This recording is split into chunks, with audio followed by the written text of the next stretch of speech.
what is the biblical understanding of justice? I'm not talking about how does the world perceive justice. I'm talking about what is God's idea of justice.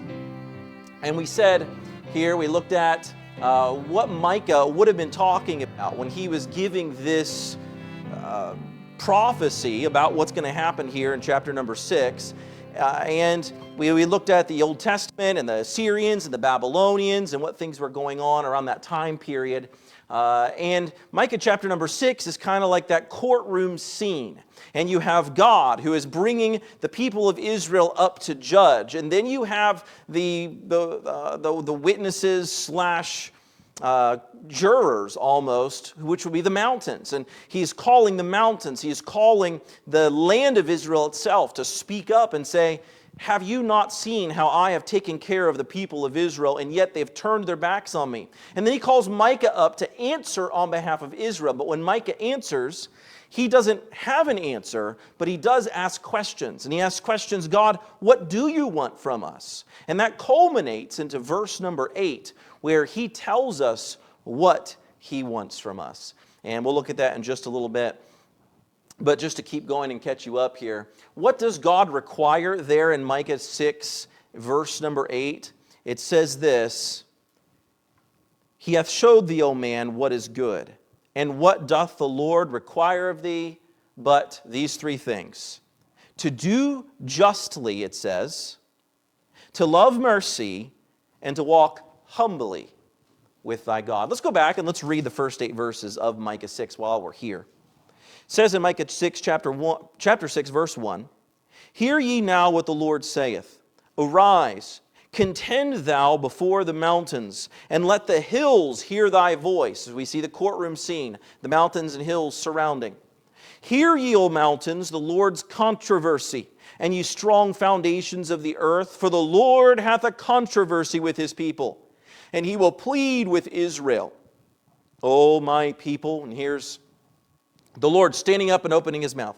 O my people, what have I done unto thee? And wherein have I wearied thee? Testify against me. Go ahead, speak up. Tell me what I've done. For I brought thee up out of the land of Egypt and redeemed thee out of the house of servants. And I sent before thee Moses and Aaron and Miriam. O my people, he says a second time. Remember now what Balak, king of Moab, consulted, and what Balaam, the son of Beor, answered him from Shittim unto Gilgal, that ye may know the righteousness of the Lord. And then Micah, he answers with questions. Wherewith shall I come before the Lord, and bow myself before the high God? Shall I come before him with burnt offerings, with calves of a year old? Will the Lord be pleased with thousands of rams, or with 10,000s of rivers of oil? Shall I give my firstborn child for my transgression, the fruit of my body for the sin of my soul? And again, we get to verse number 8. What does God want? He says, He hath showed thee, O man, what is good. And what doth the Lord require of thee but to do justly, and to love mercy, and to walk humbly with thy God? And so as we talk here about God's justice, there's some important things we need to understand here. We're looking at a framework for biblical justice, and letter A underneath number 1 there is that God is the habitation of justice. As Christians, we go and source our ideas of justice from God and from God's Word. Not from mankind, not from the justice systems per se, but we go and we search for it from God because He is the habitation of justice. Letter B was, as God's people, we are to be modeling just living. That means that when people are watching, when the world watches the Christian, they ought to see a model of just living. That does not mean that they will always be pleased with how we act or respond, or with the framework that we set up by ourselves, because our job is not to please the world, but it is to please the Lord and to follow His commands. We said, letter C, that men are individually responsible for their own actions. Okay, we're not talking about groups, or we're not talking about particular segments of people, but men are individually responsible. Last Wednesday evening, we began to look at this, the expressions of biblical justice. We talked about two kinds of justice. There was commutative justice. This was the justice through relationships that we have with one another. How people see that we walk justly. And they see how we're fair with one another. And then there was distributive justice. This is where there is the judge who sits at his bench, and he delivers judgment based upon law and based upon actions. And that is distributive justice. And so we looked at how justice would work, letter A, in society. And we looked at several verses where the Bible teaches us how we are supposed to behave in society. Like Deuteronomy 15:7, Leviticus 19:15, Psalm 41:1. I'm not going to go through each one of these again. You can go back to last Wednesday nights and watch it if you want to. In society, we are supposed to exercise justice. In other words, just because they're unsaved, just because they're not a part of the church, does not mean that we're not supposed to behave justly towards them. But also, letter B, among other Christians, we are supposed to behave justly. And we got to talking about that last week, and I didn't get as far into some of it as I wanted to.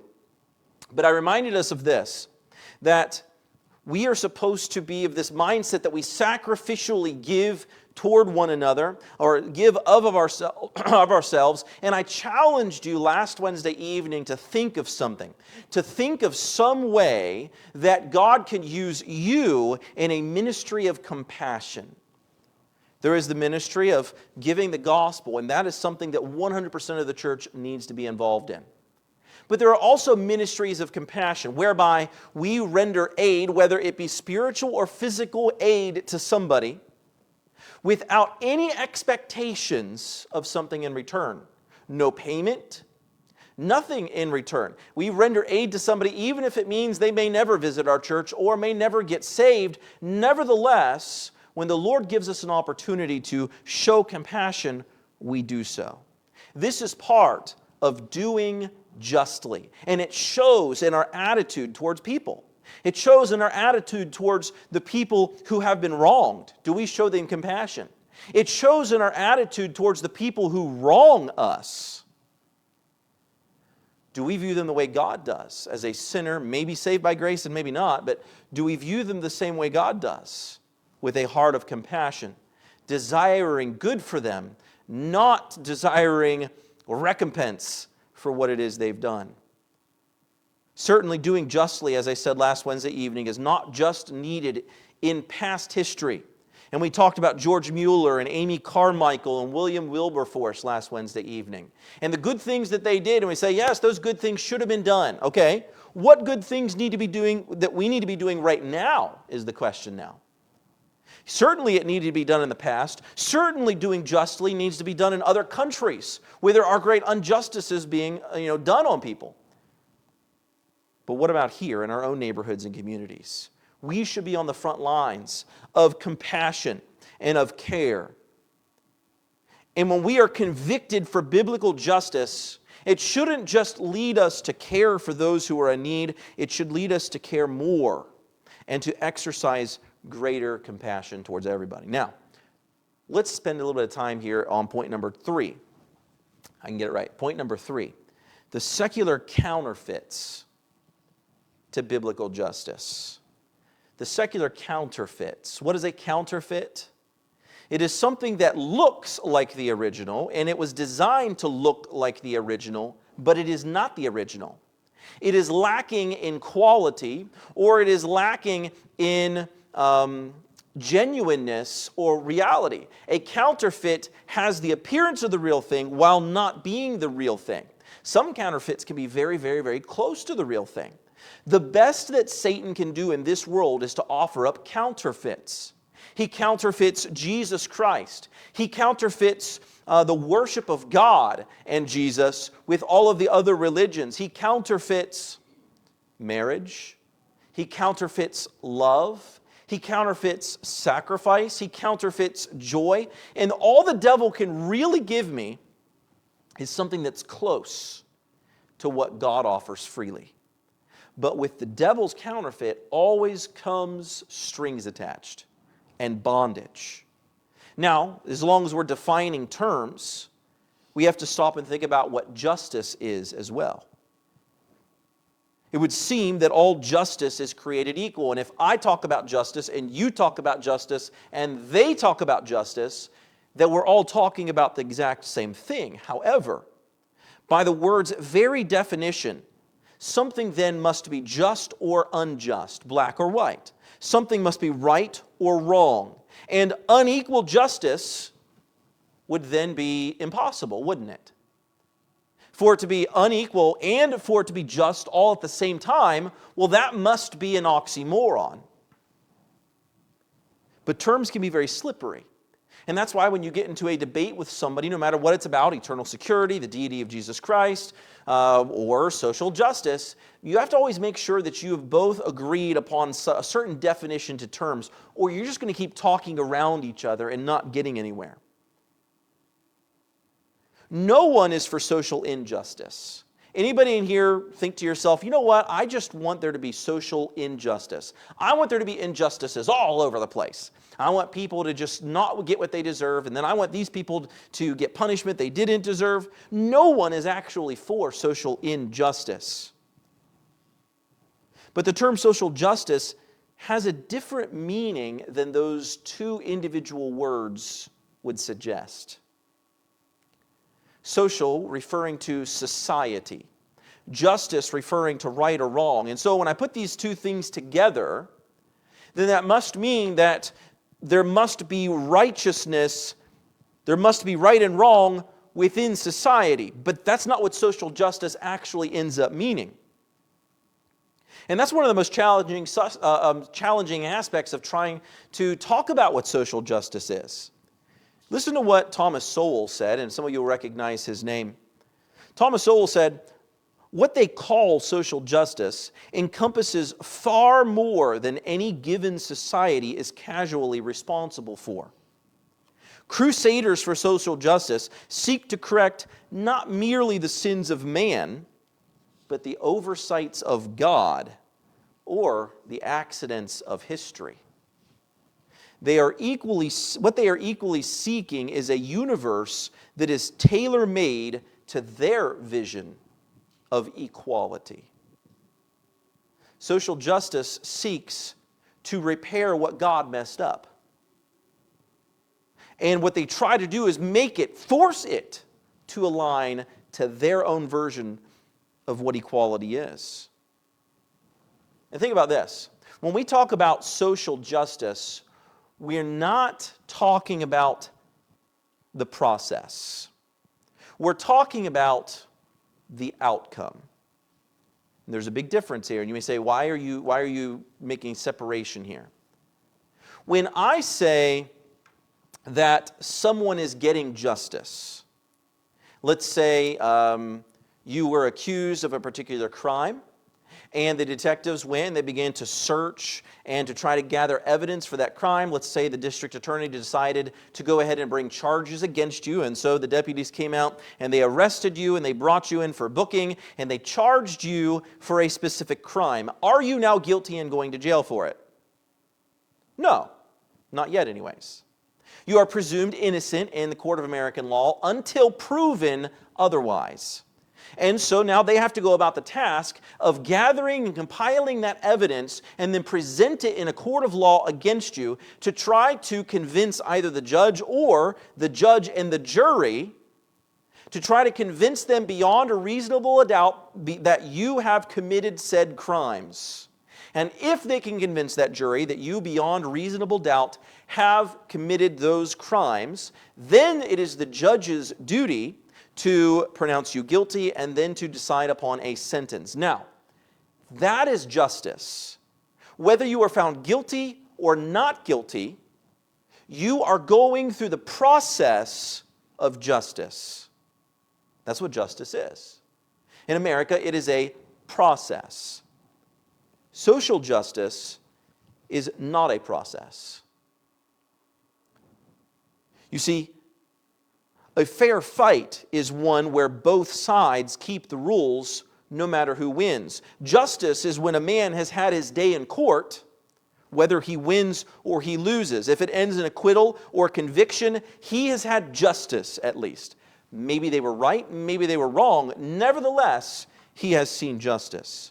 It is the process meeting the standard, regardless of what the outcome was. You wanted to be found innocent. Regardless of the outcome, you still had your day in court. It was a fair fight, and you saw justice. Social justice, however, is not that. Social justice, the emphasis is upon the outcome.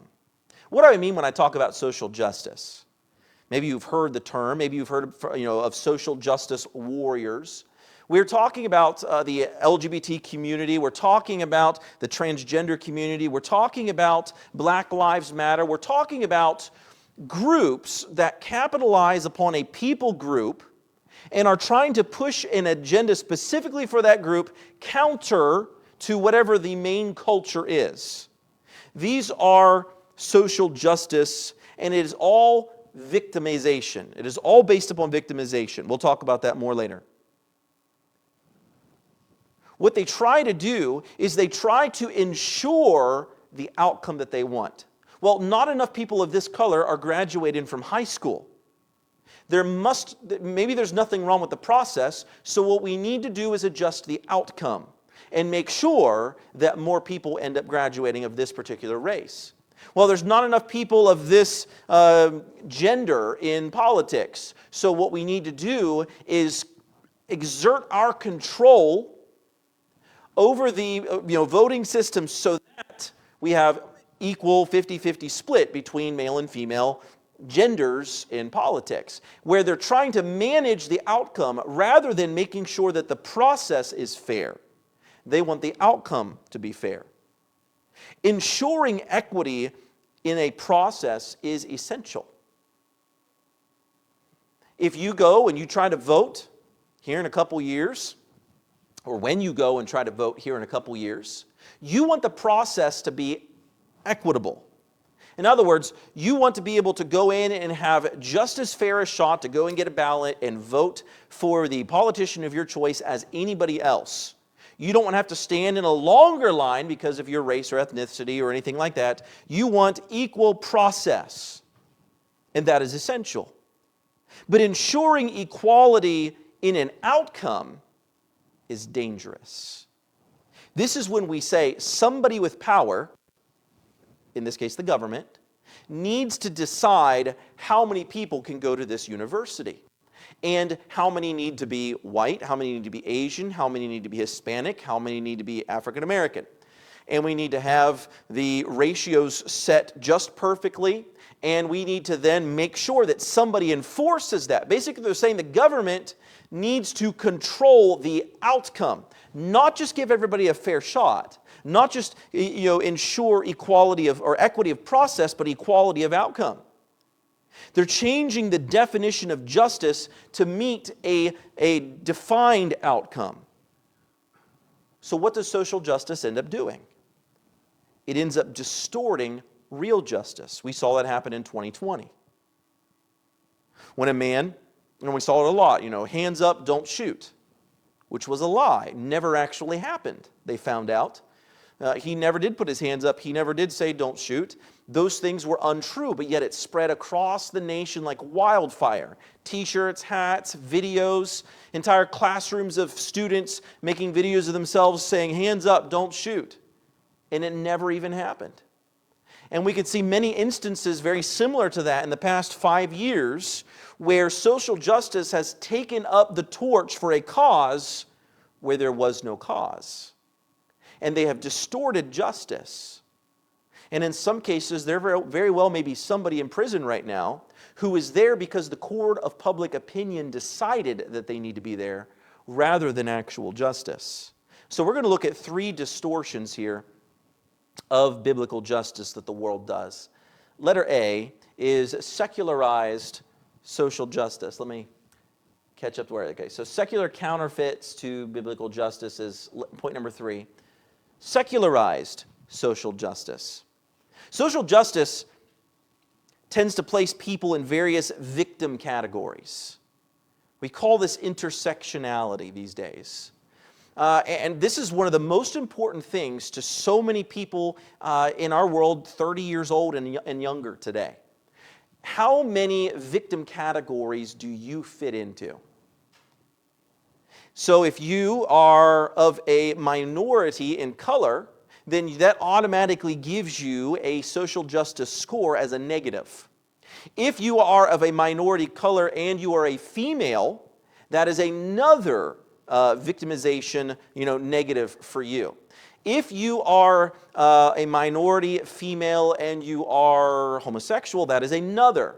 If you are all of those things, and we could just keep going, there's all sorts, or transgender or something like that, boy, you just keep adding all of these negatives, and what that really means to them is you are at all of these disadvantages more so than these other people are, than the people who aren't in any of those victim states. They include everything from skin color, ethnicity, education, gender, political views, even your diet choice as to if you are considered to be a victim. The assumption of social justice is that you are a minority in any form, then the system is rigged against you. So if you fit into any of those minority categories, then the system is against you. If you happen to be in multiple of those categories, great, you won the intersectionality jackpot, and you just aren't going to get anywhere all by yourself. We're so sorry. What does that do? That creates permanent victimization. Permanent victimization, where there is nothing you can do to get out of it.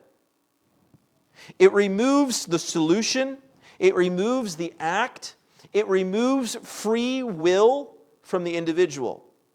Because you were born this color or this gender or you have this orientation, and therefore you are victimized and you have no agency. You have no ability to set goals or to control your own destiny. And you know what it does is it leaves people with a feeling of helplessness. Because they grow up, they're taught this way. They're secularized in their thinking about what justice is that is anti-biblical. No, I don't stand on my own 2 feet as an individual because I meet these minority categories. And I am in a bunch of them. So, that must mean that my opinion's more valid and I'm held back more, and so I should get more advantages than others because of that. Because I'm so helpless, that's why we saw the rioting, the looting, the burning of homes and businesses, the burning of police cars, the attacking of police officers. That was largely applauded by our news media and certain aspects of society. Why? What were with the violent demonstrations? These outbursts were a result of the helplessness that they were trained into feeling. And those outbursts offered no solution to their problems, did it? Well, I'm poor because I'm this race, so I have to go and steal my Air Jordans. No, you don't. I can't afford to go buy Air Jordans. And I certainly can't go and take something that does not belong to me, whether I've been wronged in any way or not. To be sure, there are certainly times when a system can be unjust. Sure. No system is perfect. But if you automatically assume that because somebody didn't graduate from high school, then it is systemic racism against them, or if somebody didn't get into the college of their choice, then it's the system that's against them. If you automatically assume that you didn't get that job because you're a female or because this is your race or this is your orientation, you're automatically assuming that every bad outcome is based solely on an unjust system. You are robbing yourself or somebody else. You're robbing them of the significance of their choices. You're blinding people to the fact that they need to work in order to achieve and in order to get the outcome they want. Since experiencing injustice within the framework of this view, it seems to only happen to minority peoples. Then if you're not in a minority group, if you're a cisgender, meaning that my gender is the same as my physical body, and I am a heterosexual, meaning that I like women, and I am a male, that speaks for itself, and I'm white, okay? I am the devil as far as, minorities are concerned, because I tick all of the bad boxes, which means my opinion should count very little in society today. I should have no opinion on racism. I should have no opinion on women's bodies and abortion and things like that. I should have absolutely no opinion on anything.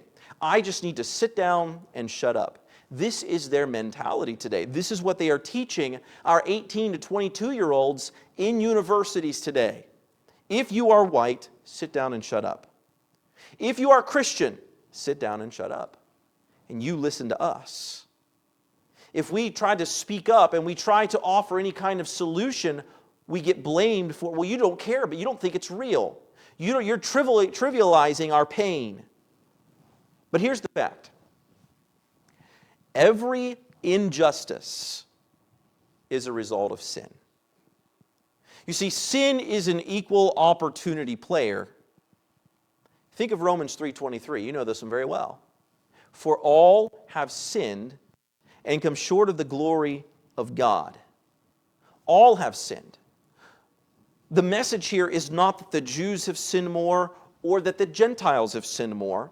The message here is not that the pagans have sinned more and the Pharisees have sinned less. No.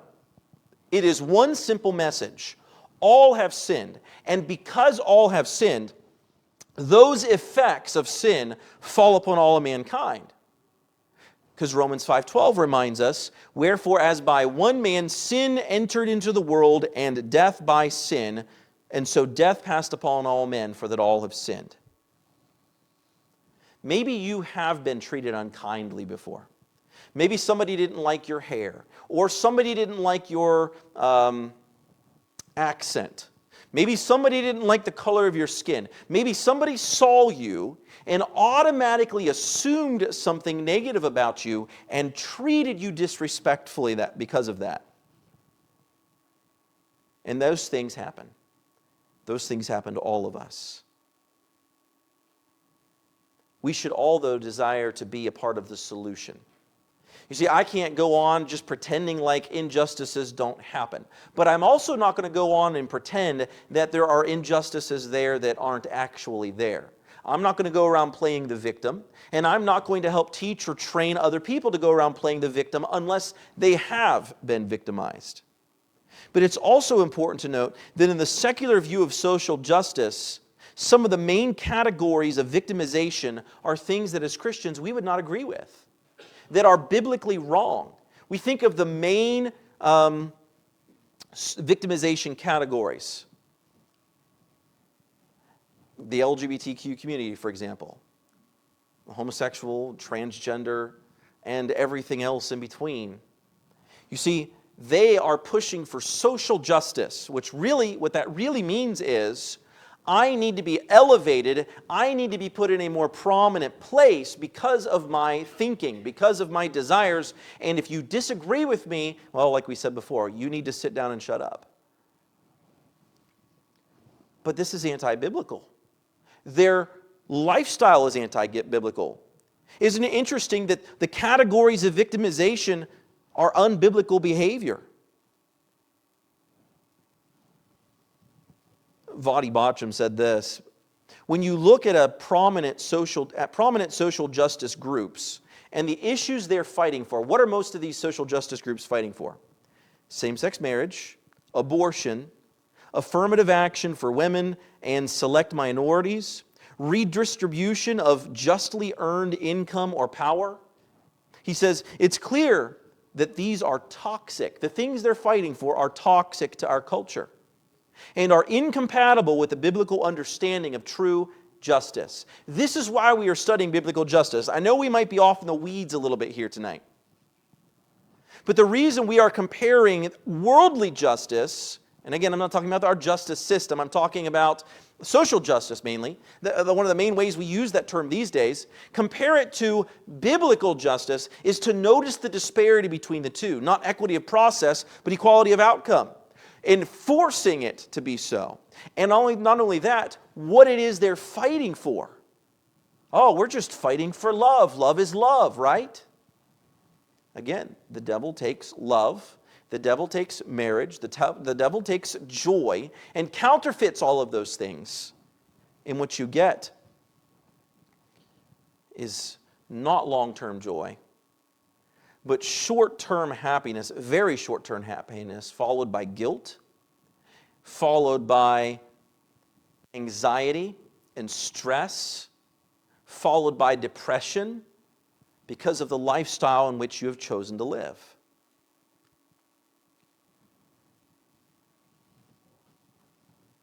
Romans 10:12 says this, reminds us of this, that there is no difference between the Jew and the Greek. For the same Lord over all is rich unto all that call upon him. Remember, Bible-believing Christians, that we believe that regardless of any physical, regardless of any national, or regardless of any social differences, all people are created equal at birth, and all people should be treated with dignity and with respect. This is one area where maybe we could make a few strides in sometimes. Because we disagree with somebody politically, does that give us the right to be disrespectful and unkind to them, or to name call them, or to just ignore them? I don't believe so. If we disagree with somebody on gender or on marriage, does that give us the right to be disrespectful to them, to call them names, to throw things at them, to tell them to, any number of things that we could say? I'm not going to say it, but to tell them very unkind and untrue things? That's not how Jesus responded. That's not how he behaved. He freely offered forgiveness to those who sought forgiveness. But I don't need to go around disrespecting people. There is no difference between the Jew and the Greek. For the same Lord over all is rich unto all that call upon him. Now that does not mean that I have to tolerate or join in with the areas in which I disagree with them. If they decide that they want to use some weird pronouns or go by me to refer to them as a gender that they are not, obviously not, they cannot force me to join into their delusion. But I'm not going to outright disrespect them and be rude to them. I'm going to try my best to not have to use pronouns. I'm going to try my best to not have to say, the wrong name without disrespecting them. But also so that they know I disagree. I don't want to be rude, but I'm also not going to just bow to you in whatever it is you want me to do. Because we have to remember this. Our ultimate goal is to see that person get saved. And calling them names and telling them to go and burn in the fires of hell or something like that, that's not going to see them get saved. We need to somehow reach their hearts. That's not to say that we just, okay, well, what you're doing is fine. It's no big deal. No, we don't have to say that either. We still believe what the Bible says concerning gender and marriage and abortion and all of those things. But we need to see the people the same way God does. In Galatians 3, verse number 28, it says, there is neither Jew nor Greek, there is neither bond nor free. So he removes race, he removes social economic status, neither bond nor free. He removes gender, there's neither male nor female, for ye are all one in Christ Jesus. And so in this room, in the church, we can have rich and we can have poor, and we can have male and female, and we can have all languages and all backgrounds and all ethnicities. And we are all one in Christ Jesus. The problem with the social justice movement is they are re-engineering terms so that discrimination no longer means unequal treatment, but unequal anything. Am I supposed to treat somebody unequally because they're male or female? Well, you know what, I don't like women, so I'm just going to be, rude to you. Or, you know what, I don't like black people, so I'm just not going to hire this person. Am I supposed to treat people unequally? No, of course not. This is discrimination, and I'm not supposed to do that. I am supposed to be colorblind, in a sense, in the way that I treat people. But that's not what social justice wants. They don't just want us to fix unequal treatment, but if anything is unequal, then that means that there is injustice going on. LGBTQ activists have changed the definition of marriage. They've changed the definition of male and female. In fact, they've pretty much erased the definition of male and female, to the point where they cannot give you a definition of what that is anymore. What is a female? It's whatever I feel when I want to be a female. That is their definition. It's whatever I feel when I want to feel like a female. Interestingly enough, when somebody starts to want to be a female, what do? Long hair, painted fingernails, high heels, short skirts, low crop tops. When somebody wants to, when a man wants to start being a female, he starts adopting feminine things, right? So they know the definition of what a female is, an adult human female. That's what a woman is. They know the definition because that's what they start dressing like when they want to be called it, but they can't come out and say, well, that over there is what a woman is because that's what I'm trying my best to be. No, because they want validation themselves. No, I am a woman because I feel like it or I want to be like one. Ultimately, it boils down to what a lot of people refer to as Marxism. You say, wait a minute, how in the world do we get to Marxism from this? If you choose not to agree with their thinking, then you are called discriminating. If you choose to simply believe what the Bible says, I'm staying out of your business over there, I'm not getting in your business and telling you you can't do what you want, but I am simply stating that I believe that this is the truth, they say that you're being hateful. And that your speech is hateful and that it needs to be shut down, that it needs to be punished, simply because you refuse to give in to my beliefs and to have your own beliefs that disagree with mine. Not all who champion the cause of social justice have desired to push an anti-God agenda, though. But those with this agenda have used the terminology of justice to add credibility to the ideas that would otherwise be rejected. Not everybody in the social justice realm is against God. But when we start to redefine terms which God has given us the definition for, then it leads down that pathway towards being anti-God. One of these ideas is Marxism.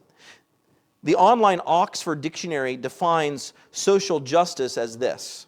What is the definition of social justice? It is justice in terms of the distribution of wealth. And again, justice, that's equality of outcome, not equity of process. Justice is in the distribution of wealth, so we all need to have the same amount of wealth, opportunity, and privileges within society. I ask you, who is going to enforce that? Who is going to enforce that your family does not have more money than another family does? Or that your ethnicity does not have more jobs in the entertainment sector than that family has in the entertainment sector? There's a scholar by the name of William H. Young. He defines social justice as to generally mean state redistribution. That means the state or the government has the job of redistributing advantages and resources to the disadvantaged groups to satisfy their rights to social and economic equality. Have we seen something like that occur in our past? Maybe not our past as a nation, but in the past in the world. We've seen attempts, yes, where the state has either taken or been given the responsibility to redistribute wealth, to redistribute advantage, to satisfy the rights to social and economic equality to disadvantaged groups. This state redistribution is called Marxism. Now, the term Marxism is not a simple political insult. Well, you're a Marxist or you're a communist. Marxist refers to the philosophies that were set out by Karl Marx. And this is where socialism and communism come from. His ideas, his books, his writings. Here's what Karl Marx believed. He believed that the government should be the owner and distributor of all wealth. So that means the government should own everything, your homes, your businesses, your vehicles, your properties. Everything is owned by the government and is distributed he says that while individuals may be greedy, the state would be benevolent. You see, in a capitalistic society like wicked America, you're going to have greedy people who hurt other people so that they can get more money for themselves. But if only the government were in control of everything, they would be benevolent. Benevolent means good and kind to others. History reveals how wrong Marx was, though. There's no reason to assume that a government is going to be more generous than individuals. In fact, socialist and communist regimes, once they have their power, have always been corrupted and destructive. The philosophies of Karl Marx were directly responsible for 100 million people who were worked, starved, and beaten to death under Stalin, Mao, and Fidel Castro. 100 million people in places where Marxism was put into practice, where the government owned everything and equally distributed it. Well, that was the plan anyways. But men are corrupt, even if they are communist or socialist men. Now we go away from those guys and we think about the ordinary citizens. An ordinary citizen in the Soviet Union in the 1950s, let's say, they had no power to gain by joining the Communist Party. They didn't desire to hurt anybody else. In fact, many of them think they're helping. Boy, if I take on the socialist mindset, join a commune where we share everything in common, this is helping other people. Thomas Sowell had this to say about that.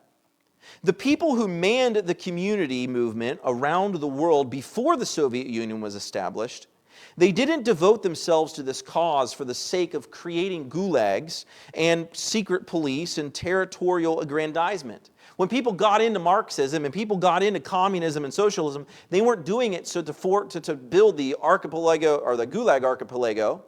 You know, there's all those prisons up in Siberia where hundreds of millions of people would be sent to die. Or forming the KGB and the secret police. They didn't do it for that reason. They did it because they thought they were seeking social justice. But what actually happened shows some of the cost and some of the dangers of that.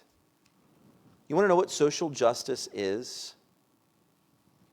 It is new Marxism. It is new communism. That's all it is. You see, God said in Genesis 1:26, and God said, let us make man in our image, after our likeness. Again, we are all at an even playing field in sin.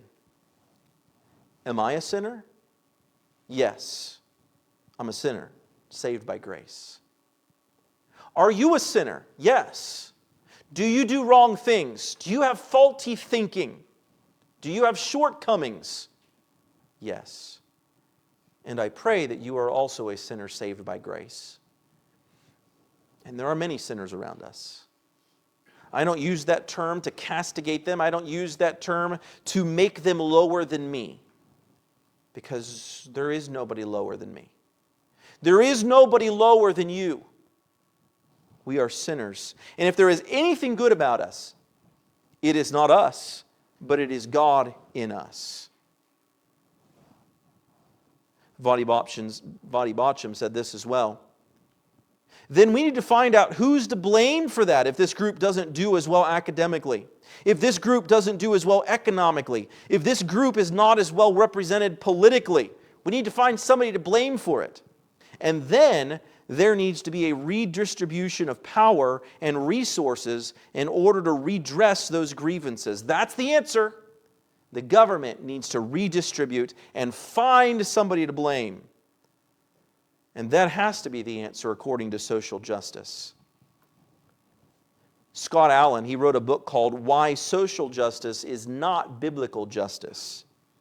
He said this: social justice is deconstructing traditional systems and structures that are deemed to be oppressive and redistributing power and resources from oppressors to their victims in a pursuit of equality of outcome. And as he goes on through his book, he says this.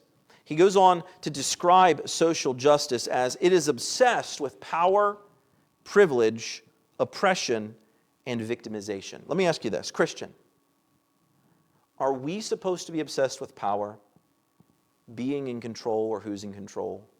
No. There is a hierarchy that is given to us, yes.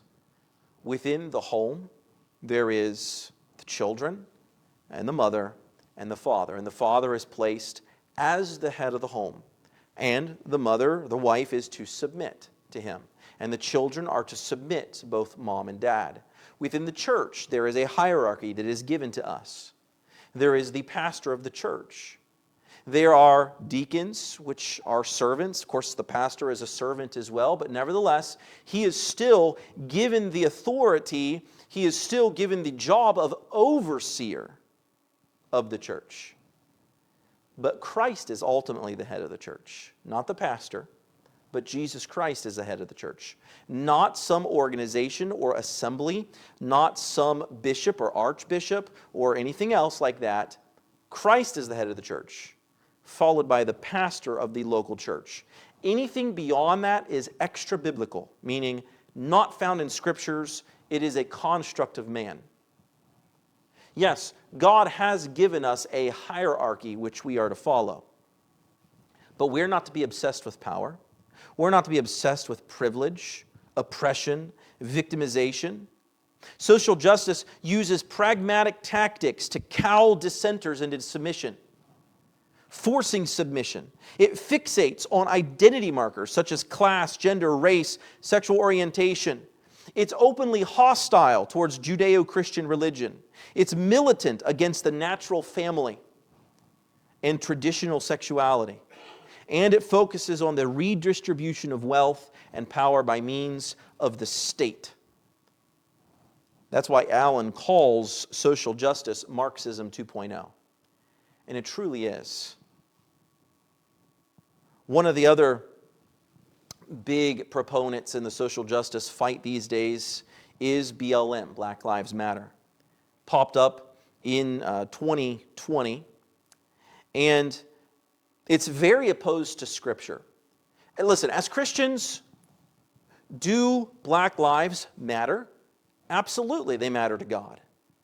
They do matter to God. In fact, all black lives matter. Not just the ones that we want to stick in the news, but all of them. They all matter to God eternally. Because all lives matter to God. And so in one sense, oh sure, yes, black lives do matter, but when we start to read about who they are and what they believe, well, that is a far cry from their simple little slogan. They're extremely opposed to Scripture. Its founders are Patrisse Cullors, Alicia Garza, and Opal Tometi. All of them are self-described Marxists. Cullors said in an interview, she said that we are trained Marxists. We are super versed on ideological theories. She wrote a book called When They Call You a Terrorist. She references her study of Mao, Marx, and Lenin. That's helped her to form her ideas. Cullors' mentor, Eric Mann, was a part of a radical left militant organization called the Weather Underground. And their goal was to create a revolutionary party to overthrow American imperialism. Now, BLM didn't gain traction until 2020 with George Floyd, when George Floyd was killed. And what we learned about BLM is that they have a very strong anti-family agenda.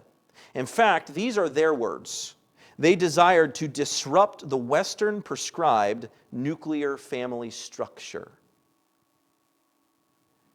According to Black Lives Matter, a father, mother, and children being a family is a Western ideal that was forced upon them. I don't know if the sign's still there or not, but a couple years ago you could go into the African American Museum in Washington, D.C., and there was a sign at the front with a list of things that Western culture supposedly forced upon the African American culture, and one of those was the Judeo-Christian idea of a nuclear family. That is a Western idea, apparently. No, it is not. It is an idea that was created by God in the very beginning when He created Adam and Eve and they had children. This, with the family, the home, was created by God. The God of all the earth, not the God of England and America and the West, but the God of all the world. It is not a Western construct, and they desire to destroy it. They also said in their website that they wanted to foster a queer-affirming network. Let's get rid of the nuclear family, and let's replace it with a queer-affirming network. You can have 2 moms or 3 moms or 16 moms if you want, or as many dads as you want. It doesn't matter as long as you are happy and you get what you want. And we all need to affirm it. They also said they need to do the work required to dismantle cisgender privilege. Cisgender meaning, again, that you believe you are the gender that your body also is. So in other words, if you're normal, you're considered cisgender, and you have an advantage, and that needs to be dismantled. They've done an excellent job fundraising, and there's been many exposés recently talking about where the funds that these millions and millions and millions of dollars that Black Lives Matter is getting and where it's been spent. In mansions, boats, cars, extravagant events that mostly just benefited the founders. Now, I leave that aside. Those are things I heard. I don't know that that's necessarily true. Here's the point. Secular social justice, it raises crowds, it raises money. But scriptural justice, biblical justice, is to be our support. It is to be the structure upon which we hang things as a Christian. It supports the family. Scriptural justice provides care to the victims. Social justice says they want to correct things for the victims by creating more injustice. Biblical justice cares for the victims, and it ministers with the love of Christ. Social justice is not biblical justice. Hopefully in all of these weeds, I've been able to at least get that point through to you. And it's probably something you already knew, but hopefully maybe I've strengthened your understanding as to why. We've looked at what biblical justice is. You see, there is morality. There is right and wrong, because God said so. God also said that we are all one race, one blood, and that He sees us all equally. We are told in Micah 6, verse number 8, that we are supposed to live justly, or to do justly. We are to show mercy, and we are to walk humbly with our God. And that doing justly comes out in the way we treat other people. And so, no, we ought not to be racist like we talked about in weeks past. There ought not to be any prejudice in us where we pre-decide about somebody based upon something on the outside. But we also have to understand that what the world these days is calling justice, or more specifically social justice, is anti-biblical in what it is they're trying to push, and it is not godly justice. We'll come back next week and we're going to continue this thought and hopefully finish up this particular idea here of justice and move on. But if you have any questions about any of these things, I know this was a little bit different than usual, but I wanted us to make sure we have a good understanding when we see what the schools are edging in more and more and more. And now we're in a conservative area, and so in some of the more liberal areas and school systems, they're going to be pushing it a lot more than they are around here. I understand that, and it's really bad in some places, more specifically in universities. And we need to train our children to understand what justice truly is. It isn't everybody thinks that guy's guilty and so he needs to be hung, he needs to be dragged behind a car, he needs to be shot or something like that because he attacked somebody who was a minority or something like that. We need to understand what real justice is. It is equity in the process. This is biblical justice. We need to understand how God views those things as well.